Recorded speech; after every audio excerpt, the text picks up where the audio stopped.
अपने अंतर मन से अपने अपने मुसीबतों, परेशानियों को, दुखों, तकलीफों को यज्ञ देवता के सामने रखा।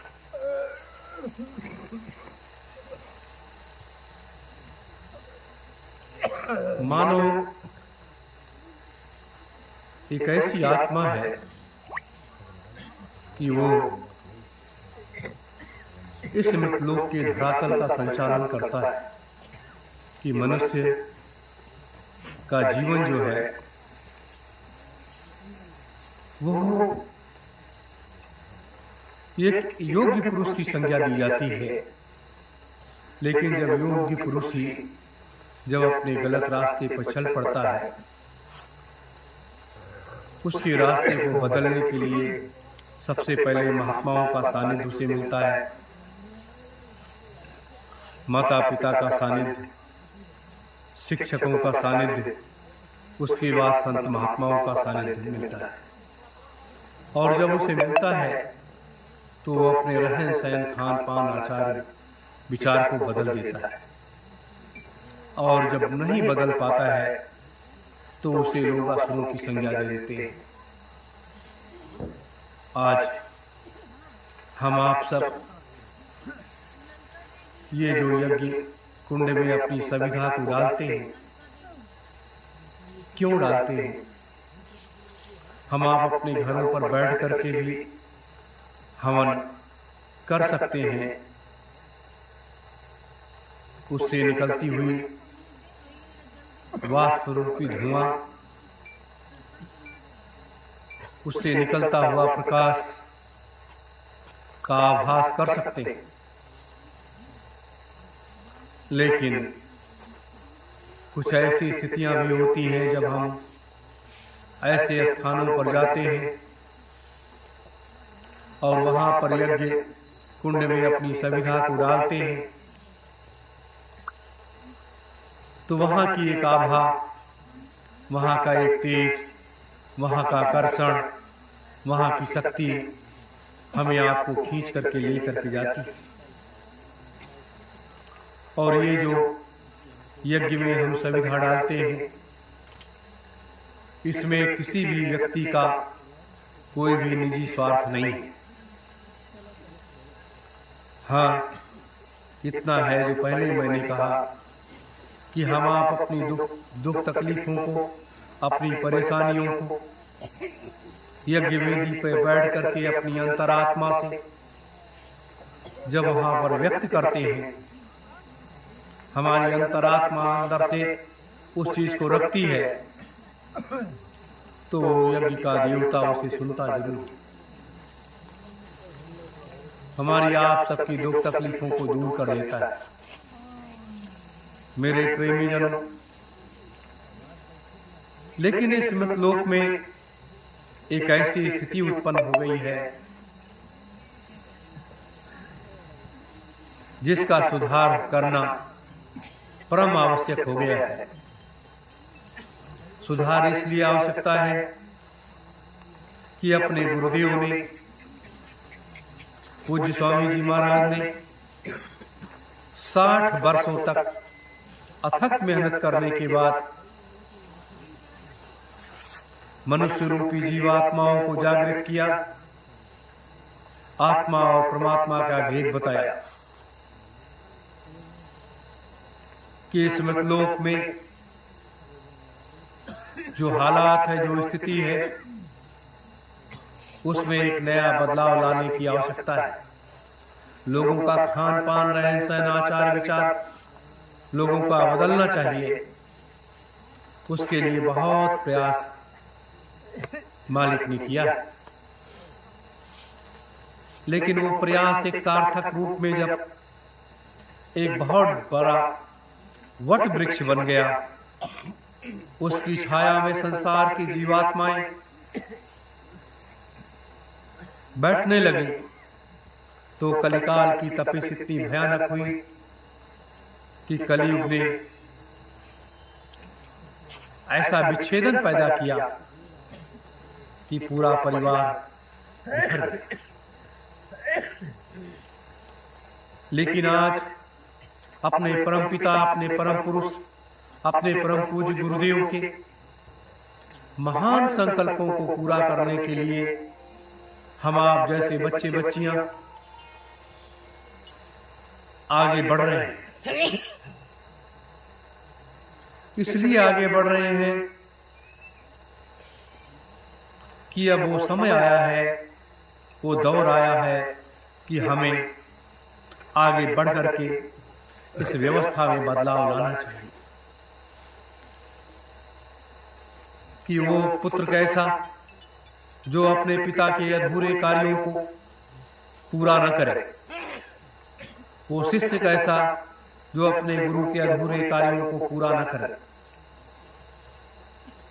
लेकिन अपने गुरुदेव, अपने परम पिता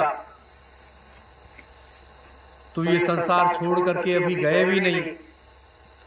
वो तो अपने कार्यों को पूर्ण करने के लिए किसी भी व्यक्ति को वनवास नहीं भेजा कि आप इतने सालों के लिए जंगल चले जाओ, आप ये करो, आप वो करो। स्वयं को अपने को स्थानांतरित कर लिया। जब स्वयं को अपने को स्थानांतरित करते हुए सिद्धाश्रम की पावन तपोभूमि में ऐसी जगह जाकर के बैठ गए जहां की कोई भी व्यक्ति पहुंच नहीं सकता।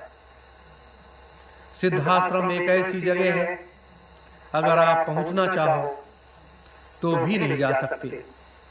या तो आप बहुत बड़े साधक हो, साधना की सारी विद्या सिद्धियां आपके आगे पीछे घूमती हो और आपकी अंतर प्रेरणा में सब कुछ दिखाई सुनाई देता हो,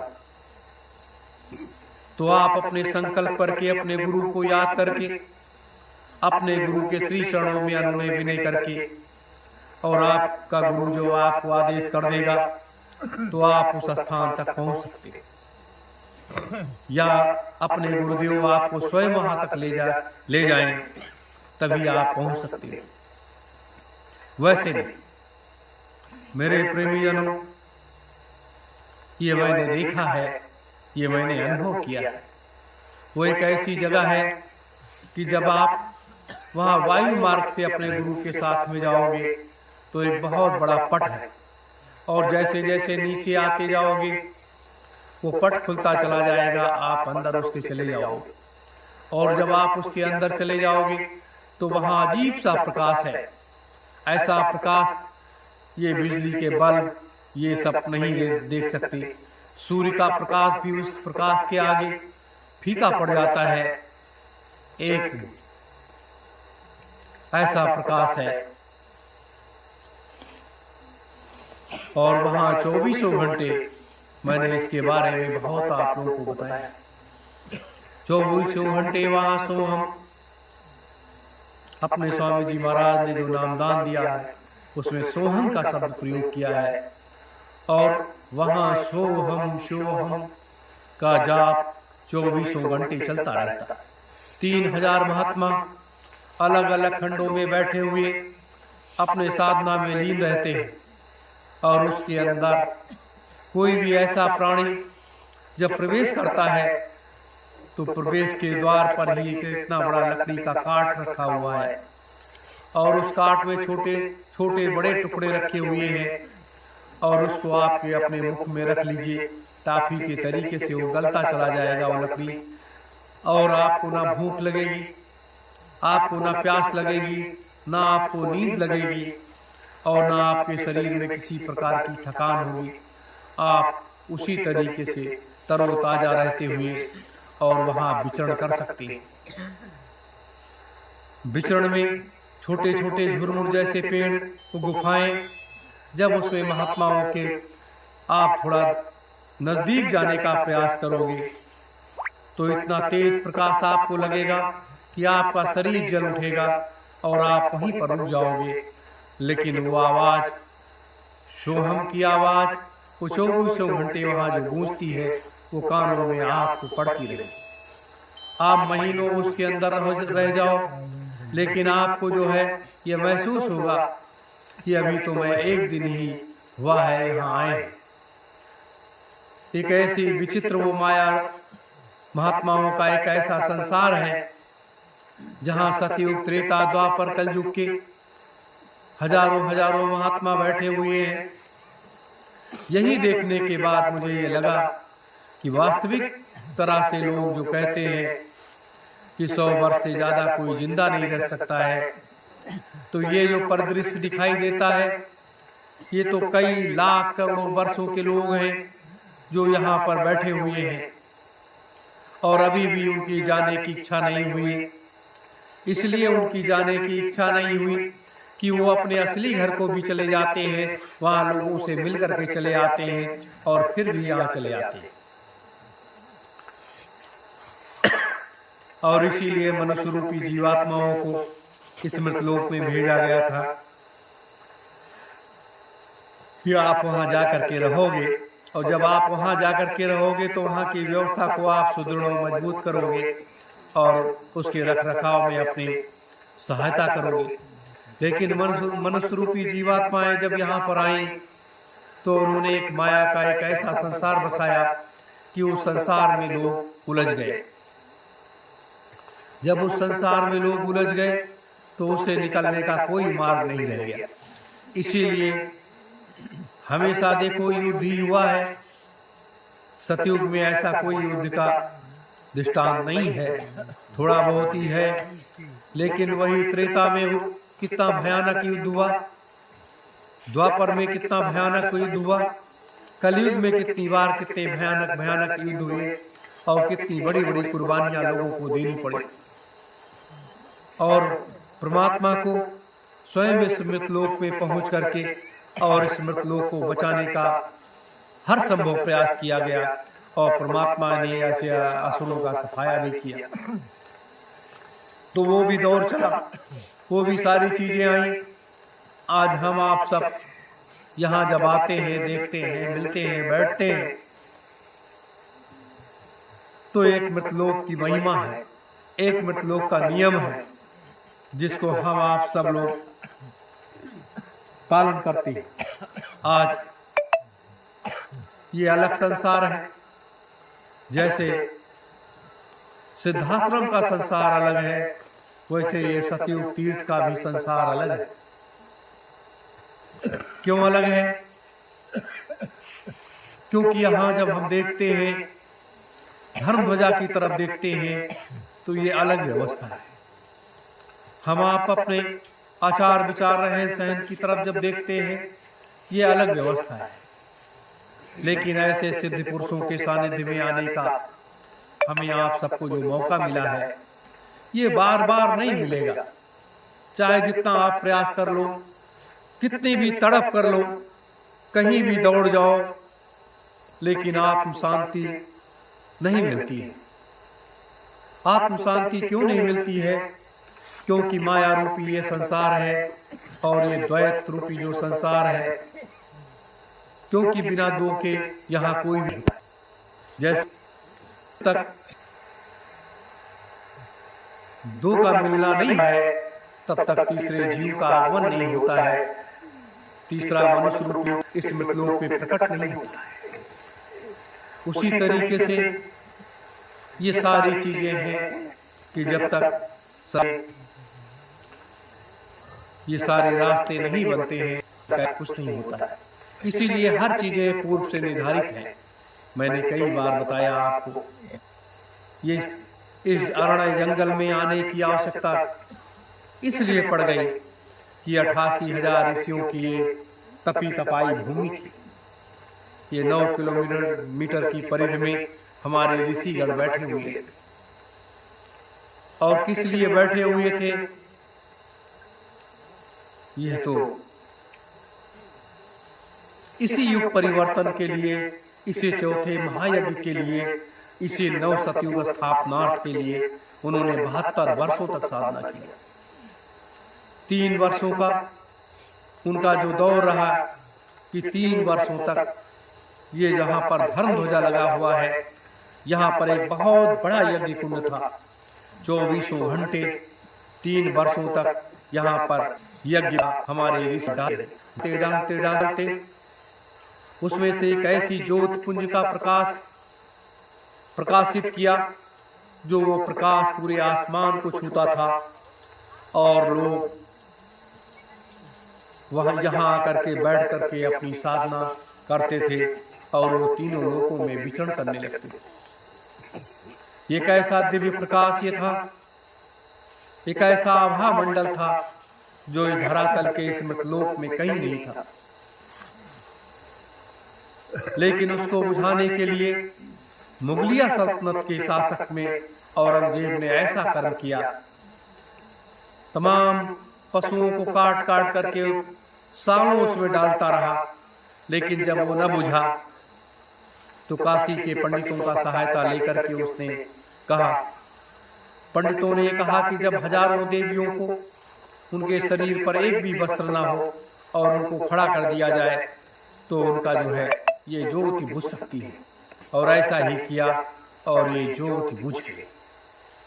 जब बुझ गई तो ये जंगल बनता चला गया और धीरे धीरे करके यहाँ सब चीजें समाप्त हो गई। इस जगह के बारे में किसी को ज्ञान नहीं था कि ये ऐसी जगह है कहाँ। बहुत से लोगों ने खोजना शुरू किया, गायत्री परिवार ने भी खोजा, ब्रह्म कुमारी के लोगों ने खोजा और कई पंथों के लोगों ने खोजा। ज्योतिष की गणना में लोगों के तो आ तो जाता था, लेकिन वो जगह लोग नहीं पाते थे कि वो जगह है कहाँ। जब अपने गुरुदेव ने उसको रेखांकित करते हुए और ये दर्शाया कि आप ऐसी उस जगह चले जाइए और ये वही जगह है जहाँ हमारे 88,000 ऋषियों ने बैठ करके साधना चारों तरफ किया, लेकिन यज्ञ की सुविधा उस जगह बैठ करके उन्होंने डाली। मेरे धर्म प्रेमी गुरु भाई बहनों, तो ये ऐसा क्यों है? ऐसा क्यों होता है? हम आप क्यों आए हैं? हम आप इसलिए नहीं आए कि यहाँ किसी का स्वार्थ है। हम आप इसलिए आए कि युग परिवर्तन के लिए आए। आप बताइए, जब 88,000 ऋषियों ने भगवान शिव के आदेशानुसार एक साथ बैठ गए ध्यान में, 24 घंटे उनका साधना का क्रम चलता है।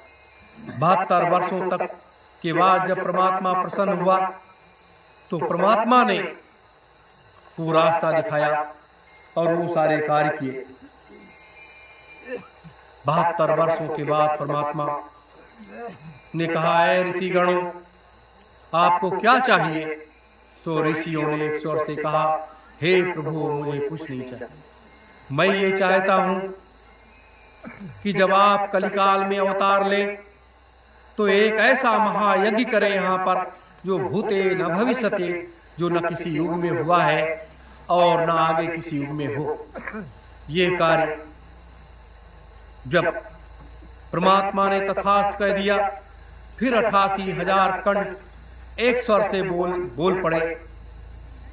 क्या बोले कि हे प्रभु, मैं ये चाहता हूं कि जब आप इस मृतलोक में आएंगे तो उस समय मनुष्य रूपी जीवात्माओं के पास किसी प्रकार की कोई शक्ति नहीं होगी, लोग शक्ति विहीन होंगे। तो यज्ञ की वेदी पर जब लोग बैठेंगे तो ऐसी स्थिति में उनके लिए इतना बड़ा कार्य करना असंभव हो। हम ऋषिगण अपनी सारी शक्तियों को इसी पृथ्वी के अंदर समाहित कर देते हैं और समाहित करने के बाद जब आप आएंगे तो इसे ले लेना और यज्ञ वेदी पर बैठने वाले लोगों के अंदर में ये हम लोग हमारी शक्तियों को समाहित कर देना और इनसे पूरे संसार का सारा काम आप ले लेंगे और आप अपने महान कार्यों को पूरा कर सकेंगे। तो ये सब पूर्व से निर्धारित है और ये निर्धारित होते हुए चला आया। मेरे प्रेमी जनों, मुझे बड़ा वो लगता है जब लोग इस माया रूपी संसार में पड़ करके और माया की तरफ जब भागते हैं तो दुख होता है कि हम आप इस कर्म में क्या कर्म करने के लिए आए हैं और यहाँ पर क्या कर रहे हैं। क्योंकि जीवन मरण जस अब जस ये विधि हाथ ये तो कह दिया, लेकिन नहीं, ये अपने हाथ में भी है। जीना और मरना ये भी अपने हाथ में है। अगर आप उस रास्ते पर चल पड़ो तो ये आपके दोनों हाथों में है। लेकिन इस चीज को आपको समझना होगा, जानना होगा। जब आप इस चीज को समझ जाओगे, जान जाओगे, तब ही आपको असली ज्ञान होगा। मैंने कई बार कहा है कि आप जानने का प्रयास करो, सीखने का प्रयास करो, मेरे साथ बैठने का प्रयास करो। मेरे साथ हफ्ते 10 दिन आप अगर कुछ लोग ऐसे बैठ जाओ और इसमें आपको वो चीजें मिल जाएंगी जो आपको कहीं नहीं मिलेंगी। आज उस चीज की जरूरत है। अगर इस संसार को जीतना है तो आपको साधना करनी पड़ेगी, भक्ति करनी पड़ेगी। उन शक्तियों को आपको स्वयं को प्राप्त करना है। जब तक आप उन शक्तियों को प्राप्त नहीं करते, आप एक निर्जीव जैसे प्राणी, क्योंकि ये संसार बृहद संसार है और इस बृहद रूपी संसार में कितनी भाषाएं हैं, कितनी बोलियां हैं, कितने खान पान का एक अलग व्यवस्था है। तो आप जब सब जगह जाओगे, सब तरीके से रास्ते तय करोगे, तो वहां इस संसार को जीतने के लिए शक्ति की आवश्यकता, शक्ति की आवश्यकता। भगवान कृष्ण स्वयं ब्रह्म थे। ब्रह्म होते हुए भी अर्जुन से कहा जाकर के साधना करो, दिव्यास्त्रों को प्राप्त करो। युधिष्ठिर से कहा कि जाओ और साधना करो, माता पूर्णिमा को प्रसन्न करो। जब तक वो प्रसन्न होकर के आपको आशीर्वाद नहीं दे देगी, तब तक विजय श्री प्राप्त करना बहुत कठिन है। मेरे प्रेमी जनों, सालों यहां बैठ करके उन्होंने साधना किया।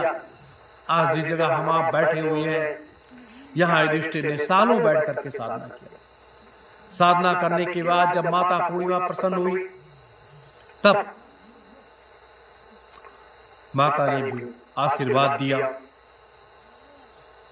आशीर्वाद लेने के बाद उन्होंने कहा, हे मां, ये मेरा श्राप है कि जाओ तुम कल युग में बार बार आओगी। इसलिए बार बार आओगी क्योंकि अगर किसी को आपके आशीर्वाद की आवश्यकता पड़ी और आप जल्दी प्रसन्न होकर के उसको आशीर्वाद नहीं दिया, तब तक वो युद्ध हार जाएगा, तब तक वो मरणासन स्थिति में चला जाएगा और उसका संकल्प, उसका कार्य अधूरा रह जाएगा। ये युधिष्ठिर का श्राप कल युग में हर महीने आना पड़ा।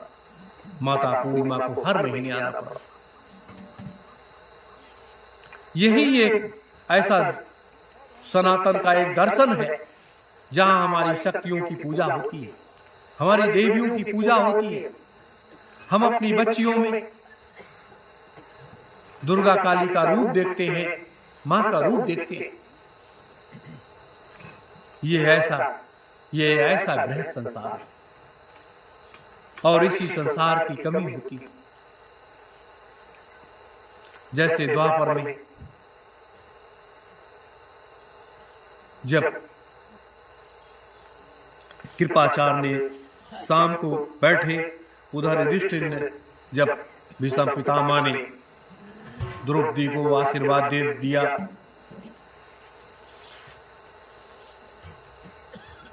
तब उन्होंने क्या कहा, घूंघट ने ही विजय दिलाई और हार गया घूंघट से योगी, और क्या जाने घूंघट की माया। जब कृपाचार्य ने ये शब्द भीष्म पितामह के सामने कहा, तो भीष्म पितामह ने कहा, घूंघट ही जननी है, घूंघट ही माया है और घूंघट ने रच लिया सारा खेल, और घूंघट में ही सब समाया है। तो ये वो भारतवर्ष है कि घूंघट में ही सब कुछ समाया हुआ है।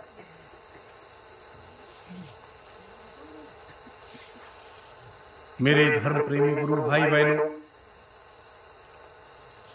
तो आज जब अपने गुरुदेव सिद्धाश्रम में जाकर के महान विभूतियां जाकर के बैठ गए, तो आज क्या घूंघट ही तो गिर गया, और उसी घूंघट के अंदर सब कुछ समाया हुआ है। जब वो घूंघट उठेगा, वो पर्दा उठेगा, तभी तो आप उस प्रतिबिंब को, उस चेहरे को देख सकते हो। वैसे तो उस चेहरे को नहीं देख सकते।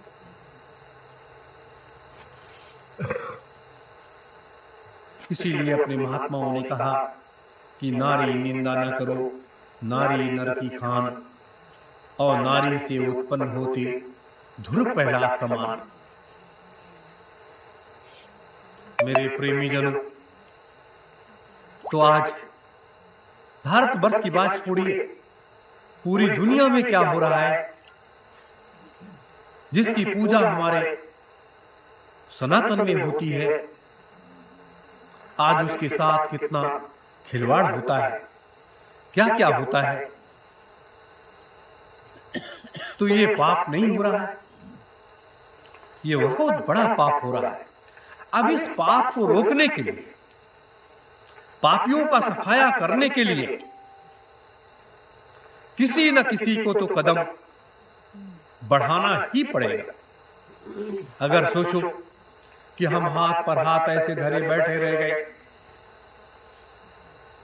तब लोग आपके सर को भी काट देंगे, आपके परिवार को तहस नहस कर देंगे, जैसे मुगलों ने किया, अंग्रेजों ने किया, और चंद ये अपने ही घरों के लोगों, राजनेताओं ने किया। तो ये पाप का घड़ा तेजी के साथ बढ़ता चला जा रहा है।